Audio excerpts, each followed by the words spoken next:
Hello, welcome to the latest episode of Chattin Out Loud, Confidently Distracted Me with your host, Just Chattin.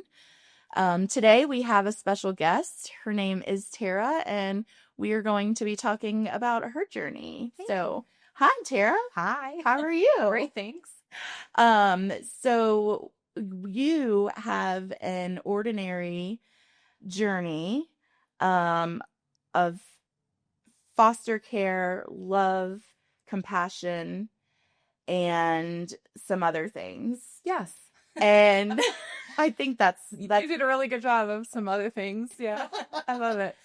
I never know what to say when you have those areas. So for me, I think it's maybe 75% nerves and 25% You got shyness. this. You're doing great. So let's just dive in. How's that? I got it. So I know a lot of people know my story and they know my journey, and I'm very open book. And there were times when I was growing up that I just remember one, I I wish I could have just gone into the adoption world. Like, somebody adopt me. I can't, I understand. the trauma in this, please, I just want to run away. And so I did when I was 18. I had no other choice than to just run away. And then, you know, I also remember I always get these two mixed up. Philippians 4:13, I can do all things through Christ who strengthens me. And really that has been my lifeline. I just remembered every decision that I was making was going to affect me in the future, moving forward. Yes. And that was my survival. I had to be that strong. So we're turning the pages over to you. So why don't you kind of start off with your journey and where you're at and what you're doing? So back in 2016, we just kind of felt led down the path of foster care. Was not on our radar at all. It was actually me that had the idea, and we are running a business full time. We had 4 kids at home. My husband had a daughter when we first got married, so I call her my bonus baby, my stepdaughter. And she had been grown, had gotten married, moved out of the house. And then we had these 4 kiddos. And I just felt in my heart, I knew we were done having babies, but we were not done in our journey. So we had never discussed adoption, anything like that, growing our family that way. So explaining that to my husband is like a whole nother podcast. I'm just kidding. He really was amazing. But he said, well, I feel safe if we do it under these 2 conditions. We'll never foster, and it will never be local. Because he just couldn't bear the thought of running into the parents in Walmart, or the thought of giving kids back. We couldn't comprehend it at the time. And within 2 weeks, we were signed up to become therapeutic foster parents. And our first yes was our forever, and was from a nearby city. So what is the difference between foster parents and therapeutic foster parents? Okay, so you can just go call your local DSS, which is how I started. I cold called DSS, and I'm like, what do you even do to become a foster parent? And they have classes, a few sessions, and you learn the system, and basically you explain what your vision for your family is. They don't want you to say yes to a baby if really your heart is for teenagers. And they don't want you saying yes to, teenagers if your heart is for a baby, because every family is different, and you're not serving that child well, and you're not serving your own family well if you just say yes to anything. So you kind of say where your comfort level is, and then you're just on the call list. And there are kiddos that need homes. We're in Franklin County, and the rate of it's astronomical, the need. So these kids are getting farmed out to nearby cities, disrupting their entire lives because there are not enough people that are saying yes. So if you're a therapeutic foster parent, so we went through an agency, and that was intensive classes, intensive training. That's where you learn about the trauma. That's where you learn about the deep issues and why these kids are the way they are. They're showing up certain ways. And all that did was show us this, our own Yeah. broken story, our own trauma, our own, we had to start with us. So let me ask you this. So I was a counselor in schools, and I would counsel kids, and I would hear horror Yeah. stories about just like them living with their parents, and then I would have to call DSS a lot of times, and like it just truly breaks your heart. Hmm. Like, how do these kids, like, people, unless you're really truly in the systems and the schools, and Yeah.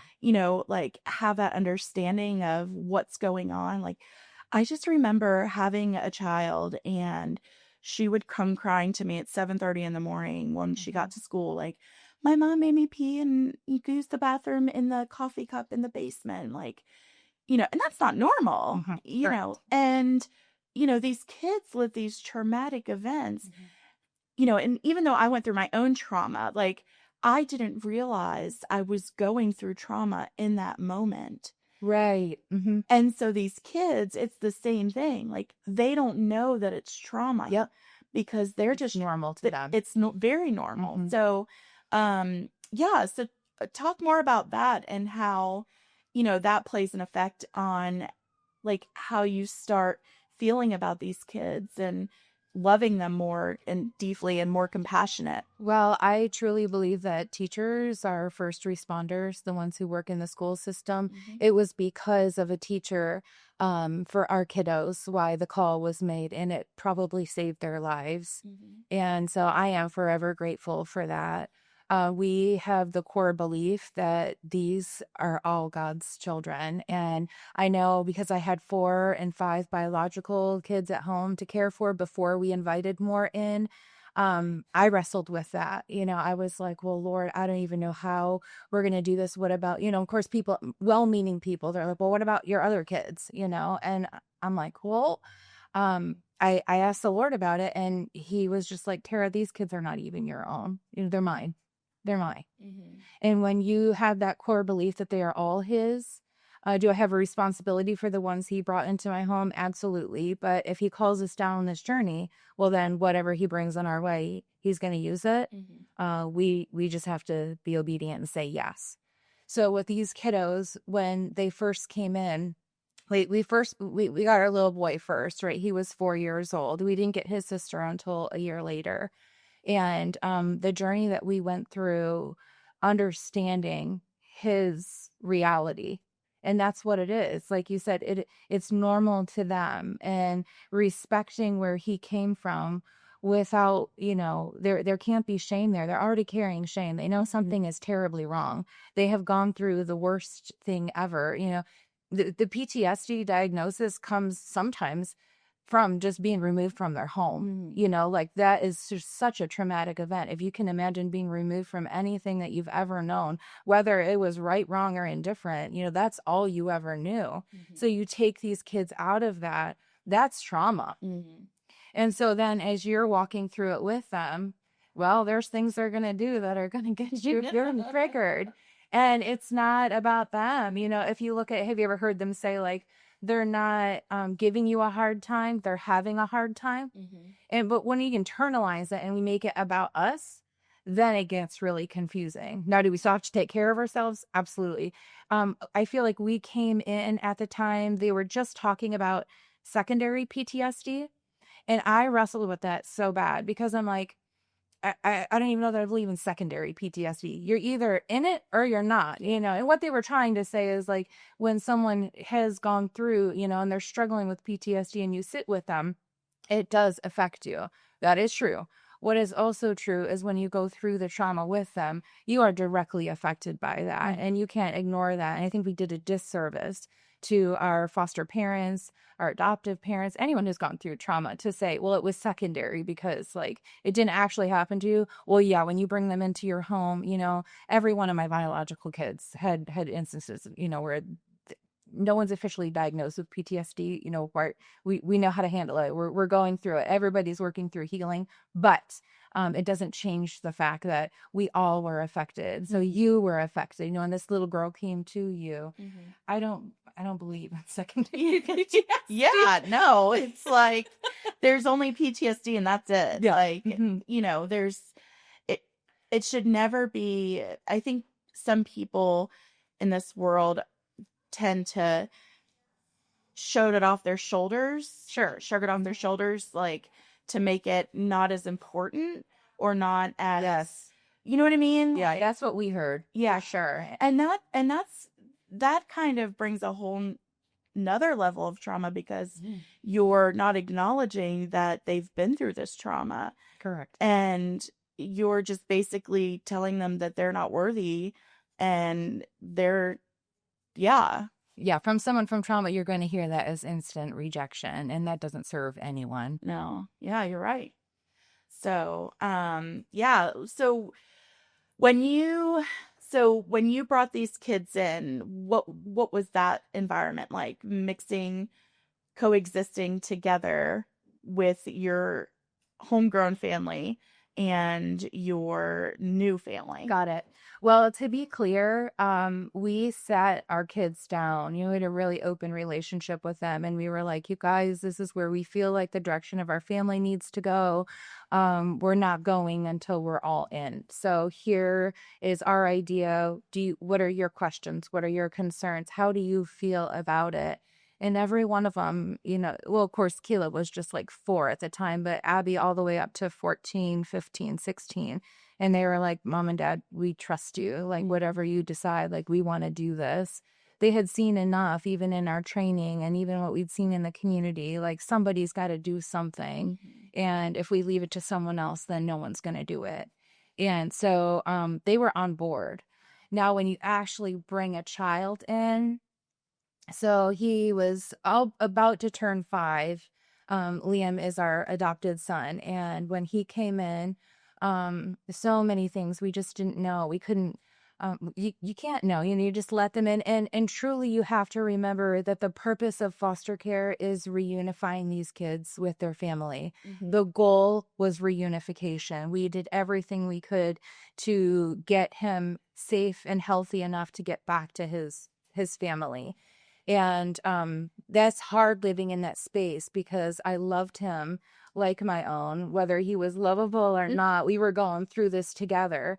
And yet the thought of, he has another family. And to this day, Tim and I will both tell anybody that God's perfect design for those kids was to be with their biological parents. Like, we're second best. And I don't mean that in a dismissive way. We mean that to say, like, our community wins when the family as a whole can heal. When that can't happen, right, then we have to back up and punt and say, okay, what's best for this kiddo?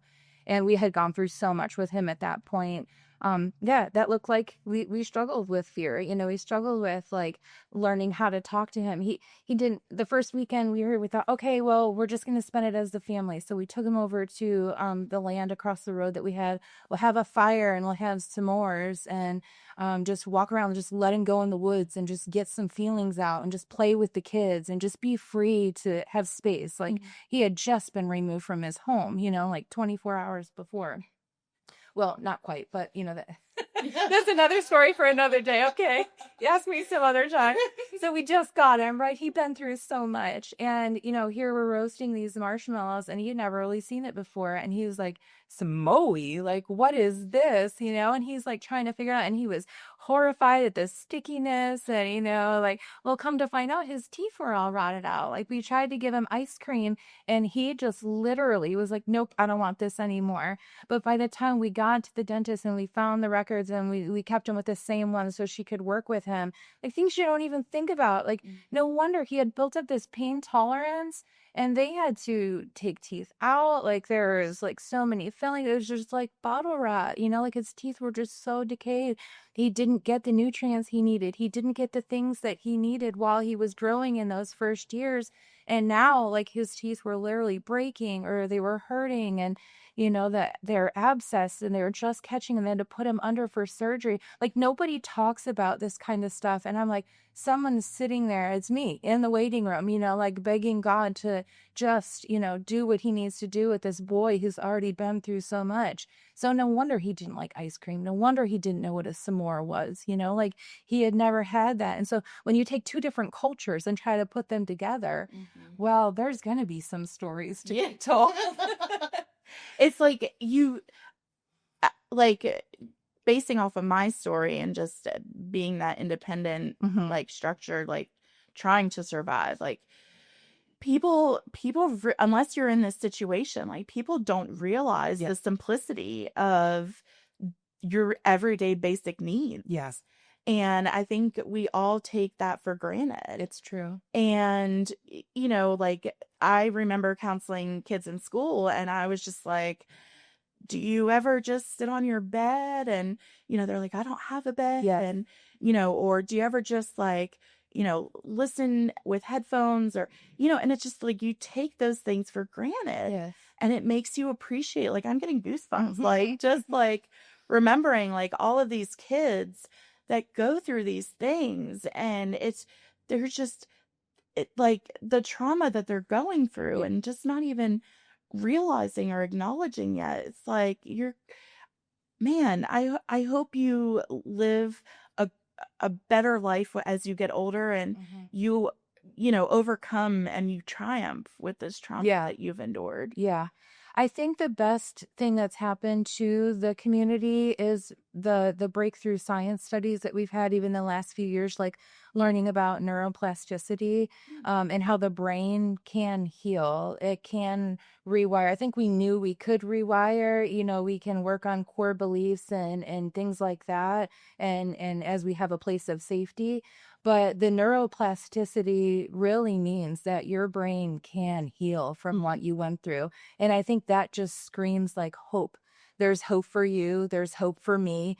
There's hope for these kiddos. We don't have to settle for second best, because I think there was a theory that, well, we'll just write them off, or as if they get a good enough life, like we've done our job. And it's like, you know what? The sky is the limit. Some of the most amazing inventors and the most amazing creatives that we have in history have come from broken backgrounds and trauma backgrounds, and from places of pain and heartache. Like, God can use all of that, and it's our job just to steward it. Yeah, I love that word. That has been my word for this year's just being a steward, like just being a servant and just doing what he needs us to do. Yes. So, yeah, and then talk about like the mental health component too, because, you know, when you take a foster child or, like in my case, when I was counseling these kids, it's like I had kids that would come in all the time and they're like, I mean, it was a different medicine. Hmm. And I could not believe like it would be like 2 days and they would have a different medicine or Yeah. different medication Hmm. or, and I'm like, okay, we need to really give it a couple of Hmm. weeks before we figure it out, Hmm. so that we can get you right. And then like, parents are abusing and, Yeah. the medication and, it's just this vicious cycle that Hmm. nobody really understands Yes. until you're in that. So like as far as like the mental health, like how did that can you talk about like how that worked with your son and how you overcame those things? Yeah, so we had never gone down the path of medication before either. And I was so determined to figure out who the real Liam was Mhm. before we had a need for that. And you know what? His biological parents, I don't know if you know this either, but like he was still theirs legally. And so they had a say in all of that. And they refused any Mhm. kind of medication whatsoever. Um, even melatonin, for some tricky reasons, like they sort of allowed it, but it was too late because we had already had a conversation with the doctor where it could have caused more nightmares. So it was like one was working against the other. Mhm. And so for Liam, when he came, he was living in such nightmares. At 2 o'clock every morning, he would come and find me, and I would just walk him back upstairs to his bed. Like, if I wasn't there to tuck him in, he was coming to find me. 2 o'clock in the morning, he would sleepwalk. Especially he was going for visitation every Friday. So I'd pick him up from school and I would take him in. And first it was 4 hours. And with his situation, there were four other siblings involved, and there was the mom and the dad, and they were trying to go separately. So they had this hours with this one and this hours with that one. And it was so traumatic for him. I was advocating the caseworker. I'm like, look at this child. Like for days, he would just like be disassociative. He would be like, far off, like no one was home. He's reliving these nightmares. And even with supervised social services visits, like the kiddos were just fighting internally so bad. And we had come in with the belief that siblings need to stay together and the family needs to stay together. Well, I got a front row seat to this family imploding because that none of them had any of the tools. So the boys were leaving to go to urgent care to get stitches in a supervised visit because it was just chaos. And so for him to have to walk through that, it was devastating. And to watch this little boy, start to come out of his shell and then go to another visit and another visit and another visit, it was just like pummeling him. And how do you advocate at that point? I'm like, if my job is advocating for this child, like this is not good for him. And so they were able to, I hate to say, like, to reduce the hours of exposure. But sometimes dad wasn't showing up a lot. Sometimes mom wasn't. And so, come on now, at some point, like, who's going to fight for these kids? Like, they have no voice, and we're continually exposing them to this. And so his journey was just so devastating. And he wasn't sleeping, which meant I wasn't sleeping. And then, which meant Tim wasn't sleeping. We were taking turns. This is 5 and 6 months this went on. And still the parents were like, no medication. They were so worried. And I'm like, Lord, please, and they're advocating for the older kids. Meanwhile, he's waking up. How do you show up as a decent human being when you haven't slept straight? And like, come on now, it's like, who could do that, Did we really go in? Like, are we meant to do this? Yeah, like, yeah. I mean, we couldn't think properly, and there's appointments, and there's visits, and there's paperwork, and this child is not sleeping. So how do we expect this child to heal when he cannot sleep through the night? So our journey with him, it was very, I want to say, we were so careful, by the time we actually got permission, to go through doctors and to see medical therapists and all the things. And there's such accountability with that. Once you start a medication, you're checking in with them. And this was a path we had never gone down. But we were just so assured at that point, we couldn't let the real Liam shine because he needed instant help. Like he needed help in some areas that he never had healing yet. So until you can subdue some of that stuff, there's parts of his brain that just had not grown yet, had not healed. And we were doing him a disservice at this point to be like, okay, we're making him do this literally crippled. That's not fair. So that was a whole journey in itself. Yeah. How did your kids adjust with 5 months in with everything going on? Yeah, so they are still on their healing journeys for sure. My oldest daughter, Abigail, so beautiful. She took a lot of that on herself as the oldest daughter in the house and seeing her mom hurting, seeing her dad, the stress that it put our family through. She has walked through this super deep journey. She felt that rejection, like that we were too busy for what was going on in his life and that she wasn't important. And so God has just completely restored and redeemed that part of our story. She has turned it into music. She's a music artist. It's phenomenal what's coming out. She's taking the trauma and the healing on her own journey and healing from it, even through her music. So as a parent, it could have been our biggest failure. It could have been our biggest regret. But God, he redeemed the story. And so watching our kids walk through that and giving us a second chance and all of that is really so beautiful. And I think something else to remember too is like God allows us to go through these circumstances regardless of whether they're good or bad, because there's always going to be something greater on the other side. And so whether that's the music with your daughter and who knows, that could turn into something bigger. For sure. I would be not honest if I wasn't telling you, like, it was the darkest, hardest thing that we ever went through. And our case was not usual. I don't think any case is usual. It's a system. It's not meant for people. And so to have 5 siblings and then to bring in another one and the depth of what they had seen, I finally asked the caseworker, I'm like, so are we just wussy foster parents or like, is this really hard? And he's like, nah. Liam's a 10. Like, out of, like, okay, just his story, his history, and the way the case went down, they were in the system for 838 days before they were adopted. And supposedly Virginia is like 1 year we're making a decision to get these kids permanency. And it was like trip up after trip up. And these kids are living in this in between of like, where am I and who am I? And we had no closure. And the visits, not the parental visit, but caseworker visits continued, and therapy continued, and counseling. And it was all well and good, but it was telling them, you can't breathe yet. You're not in the story, and there's still parts of the story that we're waiting for God to redeem. We fully believe he will. But that's the faith piece. That's the part where, like, we are not God, and I cannot have a savior complex, or I won't be able to show up for my kids. Ultimately, he has to do the work. So we sit in that daily. Yeah.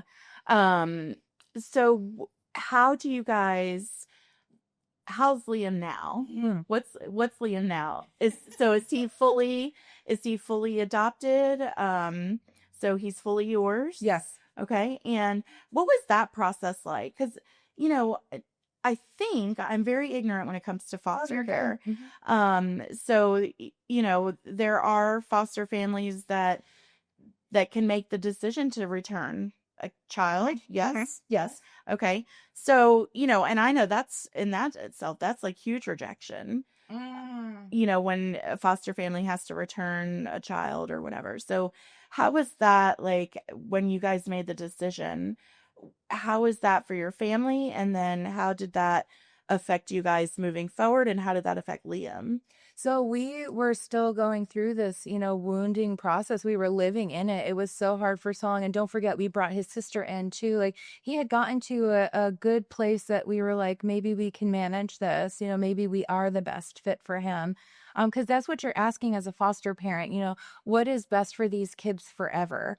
And, sometimes that's not there. You're like, well, how could they just be a foster parent? They're just in it for the money. I mean, you hear this terrible stuff online. It is just like, if you haven't walked it, like, man, you can't say, because you just don't even know what someone's heart is like to love a child and to know that you are not the best fit for them. That takes a special kind of courage. Like, and they know it too. Like, it's not like you're rejecting them. It can be done well. Is it always? I don't know. I only know my own story, or the friends that I've walked with through this journey.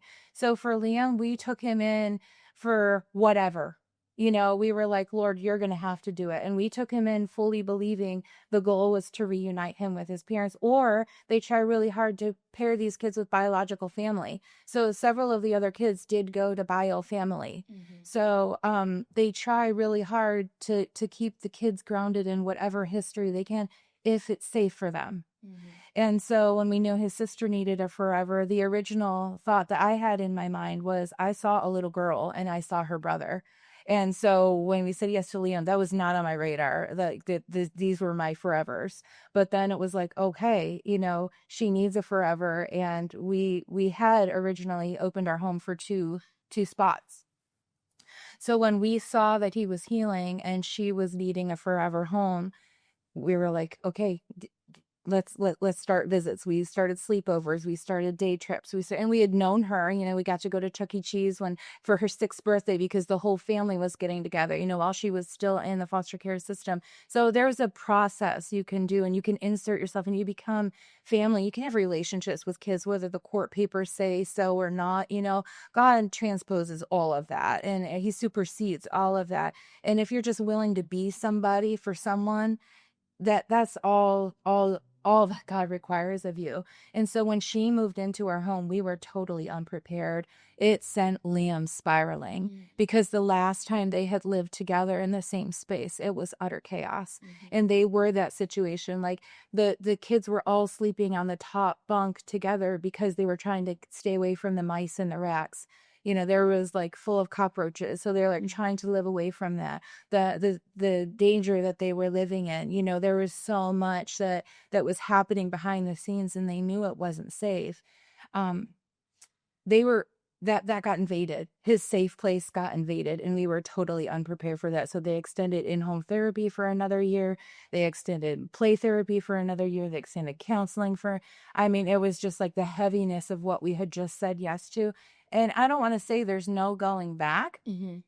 but who was going to show up for these kids? And we kept waiting for a family member to step forward or for someone else to say, like, yeah, we really feel like this is our forever. And we would have done whatever transition and shown up for them in whatever way we could have. It can be done, and it is done every day in the foster care and adoption community. It's just people that are willing to go outside the boundaries and with courage just say, I'm going to love you and I'm going to expect nothing in return. Mm-hmm. And truly, that's what we're supposed to be doing anyways with the relationships. And isn't that the best marriage? You know, I'm going to show up for you, whether you do ever for me. Yeah. Your kids, I'm going to show up for you if you never show up. You know, love that you don't expect anything in return. That's what Jesus did. And that's the only way you're going to find any kind of walk through the journey, any kind of victory. And that's what we lived in with these kids. Yeah. Man, what a journey.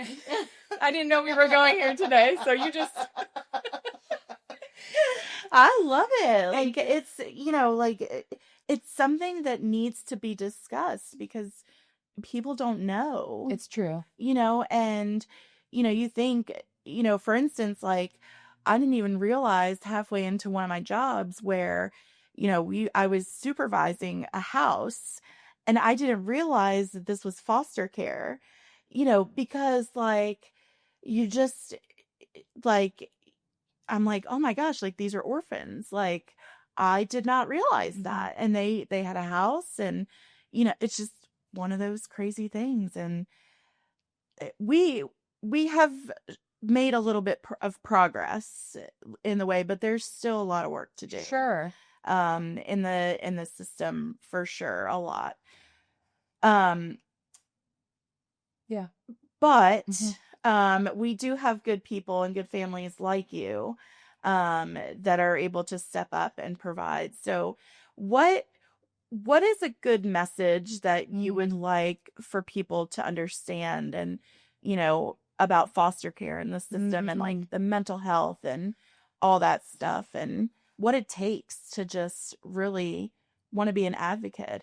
Yeah, so you can definitely be an advocate without being a foster parent, because we do get that a lot. Like, I could never do what you do, and you guys are so amazing. And I'm like, just ask my kids. Like, I fail daily, I fall short daily. I am no superhuman, I am no superhero. Like, we just show up for our kids, and that's what any good parent does, So it's so hard. I feel like sometimes people just like instantly, well, I could never do that. And that's boom, boom, like their conscience is done and they're moved on. But there's always that, well, what can I do? So I don't want to ever bring shame to anyone that knows that they know that they know. They're not called into that arena. That's fine. We can't have everybody be a foster parent. There is such a need, though. There's It's a calling, I think. I do agree with that. I also believe that if we won't allow ourselves to even ask a hard question, how do we know? But maybe your place is to be around the village, like what I wouldn't have given for someone to just like pick up his prescriptions.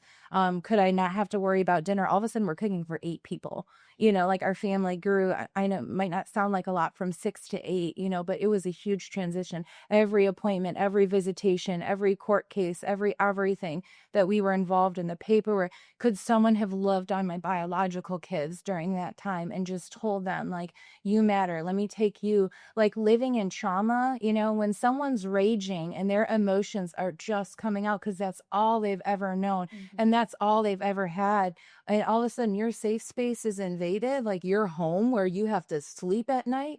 What if, could someone have just taken them bowling? Could someone take them to the bounce house? One of the sweetest things that ever happened, a couple in our church, they just had a little baby and they sent us this basket, and it was a movie night basket, and it was treats for all the kids. And it was a card that said, we so love and admire what you're doing. We are praying for you. We are rooting for you. And it broke me. Like, I just had tears in my eyes. Like, I felt seen. I felt validated. It was all of our kids. It wasn't just the foster kids. It wasn't just the adopted kids. Because social services, that's their job. The therapeutic agency, that's their job. Like, our kiddos would come in or the caseworkers would come in. Here's Christmas. I plan Christmas for 6 kids. Everybody's got gifts. Everybody's got a part of this. Everybody's got what's going on. Well, social services comes in and they're worried that, the kiddos are not getting gifts. And here they hand a present over the table to Liam. And here's my 4-year-old Caleb going, where's his? Not because he's 4. Right. And the look on his face when there was only a present for Liam and only a present for Kimber. And I just looked at my other kids like, oh gosh, I failed. Like, I just cannot even imagine. Sure, that's a great teaching opportunity. Mm-hmm. Sure. Yeah. But let's acknowledge what just happened in that moment. You guys, could I have had a text message? Could I have had a heads up? Like, could we have, just I would have gladly picked up some more gifts for the kids, or prepared them, or had them out of the room, or just let them know what was going on. We were so blindsided. And it's moments like that I'm like, moving forward, it's about the whole family. Yeah. The whole family is paying this price. The whole family is healing. The whole family is sacrificing. Like, there are so many more than just the one kid. And I think because we're so worried about that, we say, I could never. And so I would just say, please, like, what is your ever? Like, that's why we say everyone can do something. What is your something? Could you? Any of those things, Yeah. Wow. That was a lot today. I was very well educated today. I'm so glad. So I am just so overjoyed with this conversation. I love it. And all the goodness that you and your family did. Because, man, I struggle with my own kids. It's okay. Me too. Me too. And so, it's just, people, like, there have been times where I'm just like, I want another kid, babe. Can we have another kid? And no, absolutely not. Okay, Like, fair game. yeah, fair game. And so, but yeah, like the work that you do and that others do, like, it's such a, like, faithful job that sometimes goes unnoticed. And so, what can people do to help foster families like you who eventually get to adopt children? What are some ways that they can help? Sure. So, like, please remember, like, just because, adoption day comes and goes, that doesn't mean that the trauma goes away. Mhm. Like, I think we've talked about that, it never goes away. I did come up with a list of books if, like, anyone ever wants to get their foster and their just psychology. They're just, but if I can read them, anyone can read them.